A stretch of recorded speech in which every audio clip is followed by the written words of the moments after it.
looking back at what the Clippers are now as opposed to what they were when you were there, how much do you think that era is kind of responsible for where they are right now? And also, how was like those Blake moments in his rookie season? Like you were on the court playing with him. I was just a fan, just like looking at the dunks. Like you were there. Like how was that whole era? And was there like a different energy surrounding that team through that time period?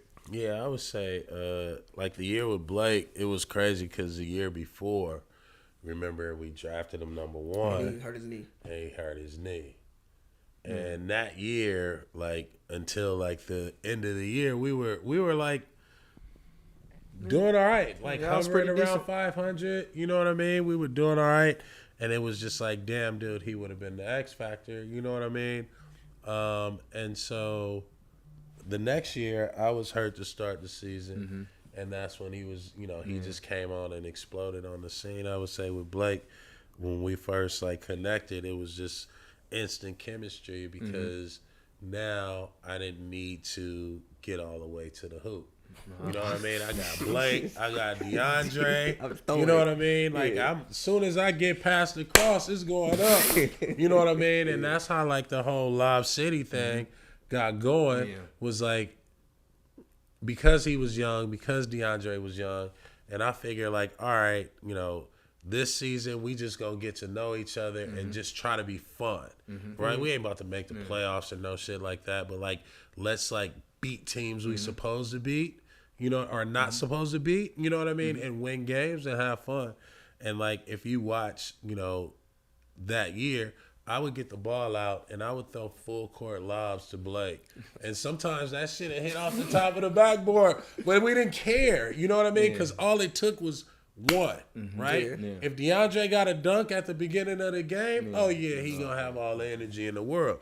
And so it was just more so like I was trying to teach them, and more so Blake, like, yo, bro, like you can be dominant, you know what I mean? You can do everything. You dig what I'm saying? And it's like he was just an X factor because he could finish around the basket. You know what I mean? Outside of the dunks and all that, Blake Griffin is a hell of a talented player. He can pass, he can dribble. Now he can shoot. But I think that, what I was trying to give him was like that dog. Yeah. You know what I mean? Like, I get what you mean. No mean. hose bar. I don't give a shit. Yeah. I feel like he kind of had that because even as he started to dunk on people more in the season, you started to see that kind of that's you watching somebody dunk. Okay. That's not. I'm talking about you're just basketball. talking about mental. Okay. I'm talking about basketball. You know what I mean? Yeah. You out? I'm talking about basketball. When you see somebody get dunked on, that don't necessarily mean that they a dog. You know what I mean? Okay. It's like when you run up against a Zach Randolph or somebody that's okay. gonna I'm from where the bullies. I'm from where the bullies from. Yeah, so you gotta know you gotta know how to like find that inner thing, right?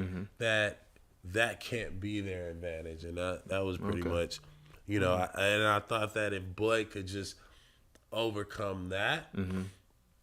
Then as his game evolves, you know what I mean? He would have that mentality all over the court anytime he played. You know what I mean? And so, that's a big difference, in like a LeBron James, you know what I mean? And a Blake Griffin is like LeBron has a fearlessness, right? That matches with the intellect, that matches with the talent, that matches